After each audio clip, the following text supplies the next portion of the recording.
Good morning friend, আপনারা কেমন আছেন? আশা করি ভালোই আছে। তো আজকে একটা নতুন রেসিপি নিয়ে চলে আসলাম। চিম আলু ভাজা আর বাঁধাকপি আলু আর টমেটো দিয়ে আমরা একটা রান্না করব। তো এখানে আপনারা ভিডিওটা স্কিপ না করে সামনে দেখতে থাকুন। তো এখানে দেখুন, আমরা শিম আলুটাকে ভালো করে নুন দিয়ে আর একটু হলুদ দিয়ে জল দিয়ে ভালো করে সিদ্ধ করে নিয়ে তারপর আমরা পেঁয়াজ দিয়ে দেবো। দিয়ে আমরা খানিকটা তেল দিয়ে দেবো, দিয়ে ভালো করে ভেজে নিয়ে তখন আমাদেরকে শিম আলুটাকে তার উপরে দিয়ে দিতে হবে। দেখুন, এখানে আমি তেলটা দিয়ে দিলাম। আর আপনাদেরকে ভিডিওটা কেমন লাগলো একটু কমেন্ট করে জানাবেন। আপনাদের জন্যই আমি এতটা কষ্ট করে ভিডিওটা বানাচ্ছি, আপনাদের যাতে ভালো লাগে। তো আপনারা একটু পাশে থাকবেন।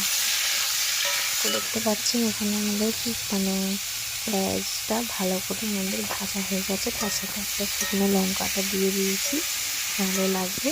তো দেখুন, এখানে আমরা দিয়ে দিয়েছি শিম আলু, যেটা আমাদের একটু সিদ্ধ করে নিয়েছিলাম। তো এদিকে আমি সরষাটা ভালোভাবে বেটে নিয়েছি। তারপর আমাদের এদিকে আমাদের ভাজাটাও হচ্ছে, ওখানে আমি মশলাটাও বেটে নিচ্ছি। পরের রেসিপিতে আমরা যাব। তো প্রথমে আমরা এই শিম আলু ভাজাটা ভেজে নিই। দেখুন এখানে আমি কড়াই তেল দিয়ে পেঁয়াজ দিয়ে ভালো করে এই বাঁধাকপি আলুটাকে একটু হালকা একটু ভেজে নিতে হবে একটু প্রথমে। দেখুন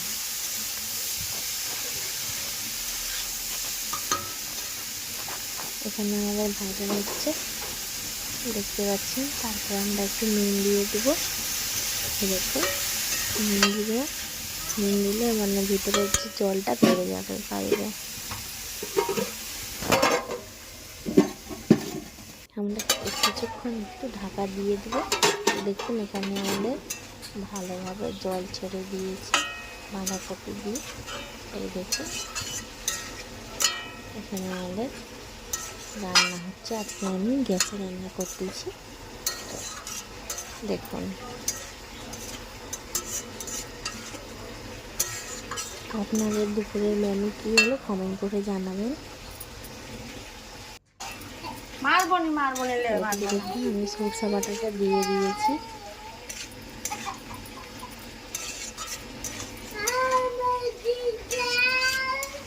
দেখুন সরষাটা দিয়ে ভালো করে সব দিকে নাড়াচাড়া করিয়ে নিতে হবে প্রথমে।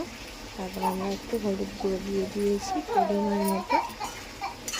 তারপর আমরা একটু লঙ্কা গুঁড়ো দিয়ে ভালো করে আমাদেরকে মশলাটাকে মিশিয়ে নিতে হবে। চামচে ভালো করে নাড়াচাড়া করতে হবে। দেখুন এখানে আমাদের কষা হয়ে যাওয়ার পর আমরা টমেটোগুলো দিয়ে দেবো। টমেটোগুলোকে দিয়ে ভালো করে কষতে হবে। টমেটোকে ভালো করে কষে নিয়ে নিচ্ছে। দেখুন টমেটো দিলে খুব স্বাদ হয়, তাই দিলাম। দেখুন আপনারা বাঁধাকপি দিয়ে কেমনভাবে রান্না করে পছন্দ করেন কমেন্ট করে জানাবেন। একটু জল দিতে হবে, একটু নড়াতে হবে। দেখুন এখানে আমরা জলের পরিমাণ মতো আমি দিয়ে দিলাম, আপনাদের মতনই জলটা দিবেন। দেখুন একদম আমরা ঝোল রাখবো না, ভালোভাবে সিদ্ধ করে নিতে হবে। এদিকে দেখুন আমাদের ফুটতেছে, জলটা আমাদের ফুটতেছে। দেখুন ভালো করে নাড়াচাড়া করে নিতে হবে খুলে। তারপর আমরা আবার খুলে দেখবো। তারপর আলুগুলোকে ভালো করে আমাদেরকে ভেঙে দিয়ে দিতে হবে। আলু গোটা রাখলে ভালো লাগবে না, আলুগুলোকে ভালো করে একদম মানে ভেঙে দিতে হবে। দেখুন আমি যেমন করতেছি ঠিক এইভাবে আপনারা ভেঙে নেবেন। শীতকালে এই বাঁধাকপি আমাদের বাড়িতে বেশিরভাগ রান্না হয়। আপনাদের বাড়িতে কে কে পছন্দ করে কমেন্ট করে জানাবেন। দেখতেই পাচ্ছি এখানে আমাদের অলমোস্ট কমপ্লিট হয়ে গিয়েছে। তো দেখুন চামচের দ্বারা আমরা সব ভালোভাবে এক জায়গায় করে নেব। নিয়ে ভালো করে একটু রসটা মারতে হবে। এই দেখুন আমাদের এখানে বাঁধাকপি, আলু, টমেটো আমরা এইভাবে রান্না করে খাই। দেখুন, তো আপনাদের সাথে আবার দেখা হচ্ছে নেক্সট ভিডিওতে।